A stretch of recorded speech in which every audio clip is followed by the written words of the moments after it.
These are the brand new elevators at the newly renovated cinema at SouthSide Works, which I think is now called the box office or something like that, in SouthSide Works, Pittsburgh, Pennsylvania. These are brand new Schindler 3300 XLs.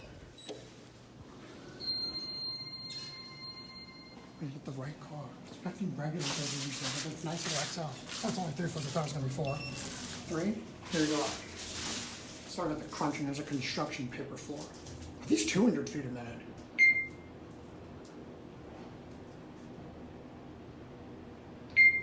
And I think they're just 150 here at 3. Quick left one. These new XLs. Some machinery going on up here. This place is still under construction. I don't think any of the tenants have actually moved in yet. Back down to 1. It's probably where a car grader is going to go. It's basic and nice. It's like a regular it's kind of weird. Stainless steel there, but it's black on the back. The things around that, pretty nice. The old theater here used to have a 330A. These, I think, are in the same spot as the old 330A, which served 2 floors. These new XLs, there serve 3 floors. How close is that's going to be it?